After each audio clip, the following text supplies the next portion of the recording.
السلام علیکم ورحمۃ اللہ وبرکاتہ۔ میں آپ کا میزبان محمد آفتاب علم رضوی۔ دوستو، آج ہم بات کریں گے زکوٰۃ کے مسائل کے حوالے سے۔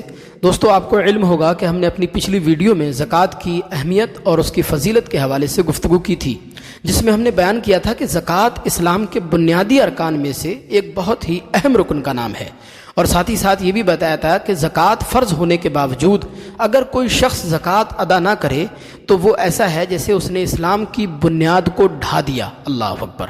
دوستو، جس طرح ہمارے لیے نماز ضروری ہے، روزہ ضروری ہے، حج ضروری ہے، اسی طرح زکوٰۃ فرض ہونے کے بعد اس کا ادا کرنا ضروری ہے۔ دوستو، آئیے جاننے کی کوشش کرتے ہیں کہ زکوٰۃ کب فرض ہوتی ہے، کتنے مال پر فرض ہوتی ہے، کس طرح کے مال پر فرض ہوتی ہے، اور کتنی مقدار میں زکوٰۃ کا ادا کرنا ضروری ہوتا ہے۔ دوستو، یاد رکھیں، زکوٰۃ 4 طرح کے مالوں پر فرض ہوتی ہے، یعنی 4 طرح کے مالوں پر زکوٰۃ دینی ہوتی ہے۔ ان میں نمبر 1 سونا، نمبر 2 چاندی، نمبر 3 روپیہ، اور نمبر 4 مال تجارت۔ مال تجارت کا مطلب یہ ہوتا ہے کہ وہ مال جو آپ نے صرف بیچنے کی نیت سے خریدا ہو، یہ ہوتا ہے مال تجارت۔ مثال کے طور پر آپ نے کوئی پلاٹ خریدا بیچنے کے لیے، یا آپ نے کوئی اور چیز خریدی اور آپ کا ارادہ یہ تھا کہ اس کے ذریعے تیار شدہ پروڈکٹ بیچے جائیں گے، تو یہ جو مال خریدا گیا ہے پروڈکٹ کی تیاری کے لیے، یہ بھی مال تجارت کی کیٹیگری میں آئے گا اور یہ بھی مال تجارت کہلائے گا۔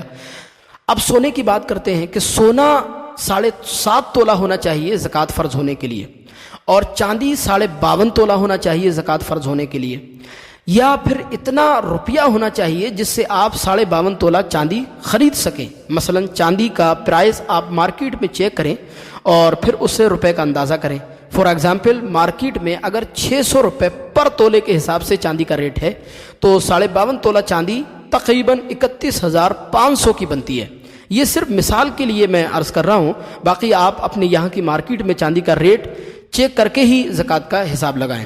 اس کے علاوہ یا پھر اتنی ہی مالیت کا آپ کے پاس مال تجارت ہو تو آپ سمجھ لیں کہ آپ کا زکوٰۃ کا سال شروع ہو گیا ہے۔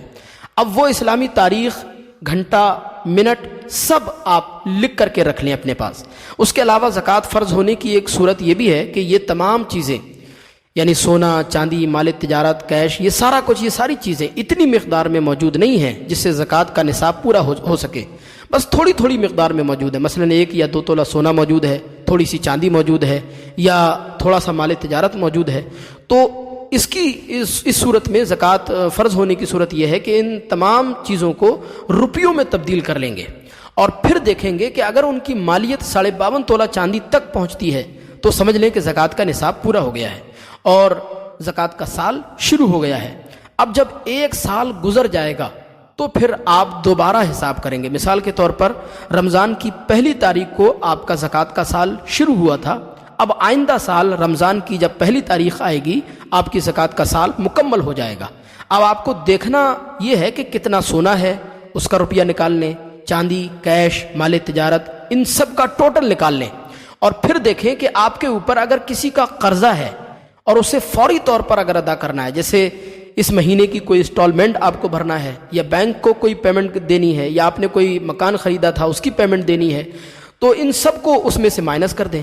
اب جو باقی بچے گا اس کو 40 سے تقسیم کر دیں گے، 40 سے ڈیوائڈ کر دیں گے، اب جو اماؤنٹ آئے گا وہ آپ کی زکوٰۃ ہوگی، یعنی 2.5% کے حساب سے، آسان لفظوں میں اگر کہیں تو 2.5% کے حساب سے آپ زکوٰۃ ادا کریں گے، یعنی 100 روپے پہ 2.5 روپے، 1000 روپے پہ 25 روپے، اور 1 لاکھ روپے پہ 2500 روپے علی ھذا القیاس۔ اسی طرح آپ قیاس کرتے چلے جائیں گے۔ امید ہے زکوٰۃ کا یہ نصاب آپ کو اچھی طرح سمجھ آ گیا ہوگا۔ زکوٰۃ کے حوالے سے اگر ابھی بھی آپ کا کوئی کوشچن ہو تو آپ کمنٹ باکس میں پوچھ سکتے ہیں۔ اللہ تبارک و تعالی آپ کا حامی و ناصر ہو۔ السلام علیکم ورحمۃ اللہ۔